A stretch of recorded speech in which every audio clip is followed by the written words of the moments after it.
नमस्कार, आप देख रहे हैं हिंदी खबर में हूं आपके साथ अमित शर्मा। हरियाणा में मुख्यमंत्री नायब सिंह सैनी के नेतृत्व में किसानों की आर्थिक मजबूती और कृषि क्षेत्र के आधुनिकीकरण को अपनी प्राथमिकताओं में शामिल किया है।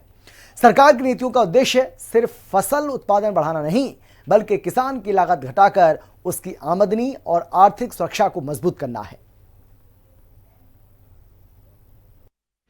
हरियाणा की नायब सरकार सिंचाई का विस्तार, फसल में तकनीक पर जोर, खुशहाली चहुं ओर।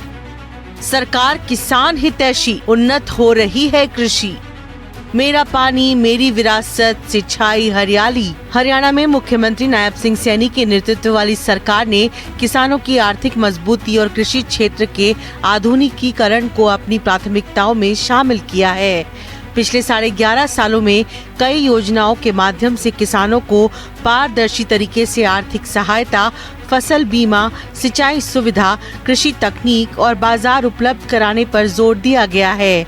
सरकार की नीतियों का उद्देश्य सिर्फ फसल उत्पादन बढ़ाना नहीं, बल्कि किसान की लागत घटाकर उसकी आमदनी और आर्थिक सुरक्षा को मजबूत करना है। हरियाणा की कृषि नीति की सबसे महत्वपूर्ण उपलब्धियों में सभी 24 फसलों की न्यूनतम समर्थन मूल्य यानी MSP पर खरीद का दावा प्रमुख है। फसल की बिक्री के बाद किसानों को जल्द भुगतान सुनिश्चित करने के लिए व्यवस्था को मजबूत किया गया है। सरकार के अनुसार फसल खरीद का भुगतान 48 घंटे के भीतर करने की व्यवस्था ने किसानों को आर्थिक अनिश्चितता से राहत दी है। केंद्र सरकार ने भी 2026-27 के लिए खरीफ फसलों के MSP में बढ़ोतरी की है। धान का सामान्य MSP 2,441 रुपए प्रति क्विंटल, बाजरा 2,900 रुपए, मक्का 2,410 रुपए और मूंग 8,780 रुपए प्रति क्विंटल निर्धारित किया गया है, जिससे किसानों को उनकी उपज का बेहतर मूल्य मिलने की संभावना मजबूत हुई है। प्रधानमंत्री किसान सम्मान निधि के तहत हरियाणा के 16 लाख से अधिक किसानों को 7,562.47 करोड़ रुपए मिलने का दावा किया गया है। वहीं मेरी फसल मेरा ब्यौरा पोर्टल के माध्यम से 12 सीजन में लगभग 1.85 लाख करोड़ रुपए 12 लाख किसानों के खातों में सीधे पहुंचाए गए हैं। इस व्यवस्था से बिचौलियों की भूमिका कम हुई है और किसान को सरकारी सहायता का लाभ सीधे बैंक खाते में मिल रहा है। फसल नुकसान की स्थिति में प्रधानमंत्री फसल बीमा योजना भी किसानों के लिए सुरक्षा कवच बनी है। योजना के तहत हरियाणा के 35.31 लाख किसानों को 9,888.43 करोड़ रुपए के बीमा दावे मिलने का आंकड़ा सरकार की ओर से सामने रखा गया है।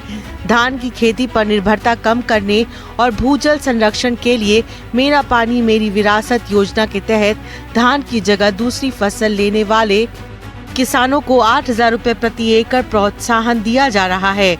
इसी तरह पराली प्रोत्साहन योजना के तहत प्रोत्साहन राशि बढ़ाकर 1,200 रुपए प्रति एकड़ किए जाने से किसानों को पर्यावरण संरक्षण के साथ अतिरिक्त आर्थिक लाभ देने की कोशिश की गई है।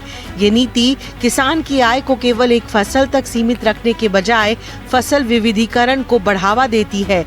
आने वाले सालों में यही बदलाव कृषि को अधिक टिकाऊ और लाभकारी बनाने में महत्वपूर्ण भूमिका निभा सकता है। किसान की आमदनी बढ़ाने में सिंचाई की निर्णायक भूमिका को देखते हुए हर खेत तक पानी पहुंचाने पर विशेष जोर दिया गया है। 12.3 लाख एकड़ क्षेत्र में सिंचाई विस्तार के लिए 1,662.22 करोड़ रुपए की योजनाएं और मेवाड़ क्षेत्र में खारे पानी की समस्या के समाधान के लिए 1,161.05 करोड़ रुपए के प्रोजेक्ट स्वीकृत किए गए हैं। सौर ऊर्जा आधारित पंपों पर 75% तक और सूक्ष्म सिंचाई पर 85% तक अनुदान किसानों की लागत कम करने की दिशा में महत्वपूर्ण कदम है। इससे बिजली और पानी दोनों की बचत के साथ कृषि उत्पादन को अधिक टिकाऊ बनाने में मदद मिल सकती है। अब क्योंकि ऊपर से भी जिसका मैंने जिक्र किया है, रेणुका, लखवार और कशाऊ बांध, इनका पानी भी वो नीचे आने वाला है और उसके अंदर राजस्थान का भी एक शेर है, दिल्ली का भी है, दिल्ली के साथ साथ हरियाणा का है।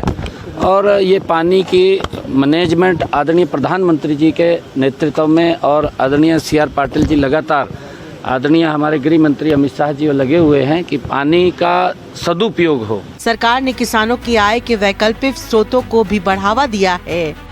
भावांतर भरपाई योजनाओं के तहत 21 फलों और सब्जियों के लिए 196.3 करोड़ रुपए की राशि 39,557 किसानों को दिए जाने का आंकड़ा सामने रखा गया है। मुख्यमंत्री बागवानी बीमा योजना में 46 फसलों को शामिल किया गया है। ब्याज राहत योजना के तहत करीब 5.5 लाख किसानों को 1,222.81 करोड़ रुपए की राहत दिए जाने का आंकड़ा भी सरकार की किसान केंद्रित नीतियों को रेखांकित करता है। मुख्यमंत्री नायब सिंह सैनी के नेतृत्व में हरियाणा सरकार की कृषि नीति का फोकस अब केवल उत्पादन बढ़ाने तक सीमित नहीं दिखाई देता, बल्कि किसान को बेहतर मूल्य, समय पर भुगतान, जोखिम से सुरक्षा, सिंचाई तकनीक और वैकल्पिक आय के साधन उपलब्ध कराने पर है। किसान की मेहनत का उचित मूल्य और उसकी आय में वृद्धि ही समृद्ध हरियाणा की मजबूत नींव बन सकती है। स्पेशल रिपोर्ट, हिंदी खबर। और फिलहाल इतना ही। एक छोटे से ब्रेक के बाद फौरन लौट रहे हैं। आप देखते रहिए हिंदी खबर, क्योंकि हिंदी खबर पर खबरों का सिलसिला लगातार जारी है।